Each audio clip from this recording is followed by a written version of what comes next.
Hi Josh, can you please introduce yourself? Sure. I'm Jocelyn Sand, and I'm the director with Honolulu Botanical Gardens. People usually call me Josh. We are with City and County of Honolulu under the Department of Parks and Recreation. Okay, very nice to meet you. Yes. How many botanical gardens are spread throughout Hawaii, and where are they? We're so blessed to have the City and County of Honolulu support 5 municipal gardens. That is really not common for a city to do. You know, a city may have none, may have one, but we have a whole system of botanical gardens under DPR, under Parks and Recreation. We're under the Division of Urban Forestry, and we're at Foster Garden, our headquarters, right here in downtown Honolulu. But we also have a garden out on the Central Plain in Wahiawa Botanical Garden, one out on the southeast shore, Kaiwi coastline, called Cocoa Crater. It's actually in a crater in a volcano, Cocoa Crater Botanical Garden. Right across the freeway from us here, we have Liliuokalani Botanical Garden, and then our newest garden that opened in '82 and our largest is over in Kaneohe on the windward side, Ho'omaluhia Botanical Garden, and all 5 of them together are 650 acres of plant collections from Hawaii and around the world. Wow, that sounds great. Can you please tell us a little bit about the history of Foster Botanical Garden? Yeah, this garden actually has a rich history dating all the way back to Queen Kalama. It was this portions of it, about 5 acres of it, was given to her in the Great Mahele in the late 1800s when the land was divided up. She eventually leased it to Dr. William Hillebrand, who's a famous physician and German botanist who came and lived here in Hawaii for 20 years. He made a huge impact on the islands during his time here. It's so much, in fact, they actually have a book about him. If you want to read more, he started Queen's Hospital, which is right near here. He planted a lot of the most historical trees that you still see here today. And then he eventually sold the property to Thomas and Mary Foster. And Mary Foster is also a huge figure in Hawaiian history. She lived here, and there's a book about her, and she was really instrumental in the revival of the Buddhist religion around the turn of the century. She not only bequeathed the property that is the garden to the city and county, she also gave the land for the Hapahangwanji Mission School up Nu'uanu and the Betsuin Buddhist Temple for a little further up the Pali, and the Sato Academy. Huge philanthropic presence in India and in Sri Lanka, supporting Buddhist religion and the revival of that movement. And she gave this land to the city and county, and upon her death in 1930, and her wish was this to always be available to the people of Hawaii. That she wanted her garden and her home and this property to always be enjoyed as a green space for the citizens of Oahu. So from that, you know, she had a relationship. She had leased part of this land down here on the Makai end to a Hawaii Sugar Planters Association. And she had a very close friendship with the person who was the head of that, Dr. Harold Lyon. And it was Dr. Harold Lyon who really kind of put that, you know, bug in her ear that, you know, you have something very special here. The island is getting developed very quickly. You know, let's try to think about how you might preserve that after you pass. And so he was very instrumental in having that connection. He took care of her garden, her property, from his leased space when she was away, because she was gone quite a lot. She often went to San Francisco and she traveled. She was a sister of Victoria Ward. They had a huge estate down where Blaisdell is now, and so she would spend great times with her sister. And so he would take care of the garden, and he would take care of her plants, and so he had a lot to do with that. And then he became the first director after the land was given to the city and county. And then he at that point in time, he was thinking about gardens and thinking about plants obviously a lot, working in agriculture and working in the islands. And he knew, because Hawaii is so special and we have all these different microclimates and different environments just within one very small space, that a whole system of botanical gardens would actually be the most ideal way to preserve plant life and diversity here on the island. So that was his dream, was to always, let's use Foster Garden, but let's see what other kind of land we can acquire and what we can do, what we might grow there, what we might preserve there. And he kind of brought that into his assistant and subsequent director Paul Wysick's mind. And Paul really hit that one out of the ballpark, because when Paul took over, we were able to capture over time in the late 50s Wahiwa Botanical Garden, Cocoa Crater, and then of course what I consider Paul's masterpiece, Ho'omaluhia, which opened in '82, which was 400 acres of plant collections and all kinds of recreational uses. And I like to call it this Yosemite of the Windward Side. It's just really popular, and no one had any idea what it was going to end up becoming.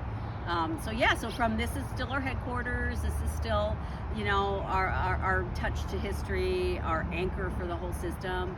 But out of this grew all 5 sites. Wow, that's great. So many Yeah. influential people cared about preserving the beauty and keeping it open for everybody. Absolutely. I'm excited to check them all out. Yeah. And I also heard that the Outdoor Circle had a staff of women, and they helped keep the gardens open. Can you tell us a little bit more about that? They did. So, the thing about telling that history about Mary and Lion, and them kind of figuring out, let's get this, written down and in her will and bequeathed to the city, is you think that, things always just happen so smoothly. And, the city and county at the time had a lot of needs, and a lot of things that had to be done with infrastructure and with governing this, growing population and this metropolis that was emerging at the time. And they had to think about how they were going to pay for everything. And so there was some pushback. They had to go through a process of, how would we pay for it? How would it be nurtured? There was no staff. There was no educational staff, no program staff. You come to a botanical garden today and there's, your plant record staff and your education staff. There was none of that. It was the Outdoor Circle that actually got up there and championed this property and had a vision for how it would be done. And, we have so many news articles, archival pictures, of them. Our original entrance was up at School Street, and there's an older building up there. It's still up there today. We use it as office space now in its bathrooms. But that was the original reception area, and it was 100% driven and manned by Outdoor Circle members. They put out a cattle call for this. They said, couldn't you give 4 hours a month to greet people, give tours, give special events, and start this botanical garden for the city in Honolulu? And they stepped up and they manned it every day. We still have their first self-guided tour that they did, which is really good. Actually, I was looking at it, we're always updating our brochures and doing this kind of content, and it was really good. And pictures of them giving tours to people. There was people were starting to come in on the planes later on, and we became known as that exotic tropical destination. Waikiki started to ramp up, and they were there riding that wave and championing to the decision makers, the city council, to the mayor, to everybody, to make sure that this is what ends up happening to this property. And when you look at this now and you fly over, on planes today, it's all built up. This is all here, everywhere. We are boxed in by skyscrapers. So if we wouldn't have had that partnership, which continues today, I'm not really 100% sure that this would be what it is, to tell you the truth. It could have gone many different directions. And like I said, it was 5 acres. We're now almost 14 acres. So we were able to build on, capture this parcel, capture that parcel. And that was also at all those points in time. For the last parcel was Nu'uanu and Vineyard intersection, our economic garden, and that was in the 60s. At all those different points in time, decisions could have gone different ways, and there were other options that could have come into play. And Outdoor Circle and organizations like that were the ones that really helped make those things happen, so that it was able to continue. and to grow and to become what it was, and to be able to be positioned to support and leverage the growth for these other sites as well. Wow, that's amazing that Yeah. Outdoor Circle had such a big role in that, Huge role, making yeah. it what it is today. Absolutely. And can you tell us some extraordinary plants or trees that people should look out for when they come visit this garden? Oh gosh, there's so much, and everybody has their own thing. For me, of course, the bow tree, our iconic Bodhi tree, Ficus religiosa. That tree welcomes you at the entrance, and that of course is connected to Mary Foster, and as I mentioned, she had such a hand in the revival of the Buddhist religion, and she planted that in 1930, and she got that as a cutting from a temple in Sri Lanka. She was sort of a foster mother of a monk down there, the Dharmapala, and she got that as a cutting, and that is an actual direct descendant of the tree that Buddha sat under to gain enlightenment. And there's a great book. We just actually released this again. This just happened this week. This went out, Searching for Mary Foster went out of print briefly, and we just got a new shipment in at the gift shop, and they re-released it, and there's a lot of stories about her. But that tree is visited from people all around the world. They come and they visit the tree, and that of course is iconic. You don't want to miss that. For me, I love the cannonball tree. I love some of our trees with the crazy fruits. I love our prehistoric glen. The Garden Club of Honolulu donated that, designed and implemented and installed that whole garden, and gave it to the city, and it won a National Founders Award from the Garden Club of America in the 60s, and they still come every other month and garden in it, and they just replaced a sign out there, and so they're still connected over there, and it has these crazy dinosaur plants. They have these big cones, male and female cones on them, and they outlived the dinosaurs through all kinds of trickery and skills that cycads have, and so I love those. And the kapok trees, all the trees up on the main terrace that date to Hillebrand's time. You can see a lot of the baobab and the kapok trees, and because he was so passionate about plants, he planted them here at home, here at Foster Garden, and also on the grounds of Queen's Hospital, because he started that with Queen Emma, and so you'll see a lot of the sisters over there, or the mothers and fathers over there. So I love those. We're sitting here right now in the butterfly garden. Oh my gosh, there's so many butterflies right now. This was a gift by the Butterfly Association of Hawaii. So we've grown lots of these parcels in these theme gardens with the help of partner organizations. And this is an open air butterfly garden. All the plants here are nectar plants or pollen plants for butterflies, and they're out here. So I love that. But I think the bow tree, the baobab, you don't want to miss that, from Africa, cannonball, and then of course Hillebrand's trees up on the main terrace. There's a lot in 14 acres. I could go on and on to see here. Yeah. Nice that there's so much to see. I'm Yeah. sure everybody is excited to see them all. And it's okay to just sit like I am and listen to the birds too. The plovers are back.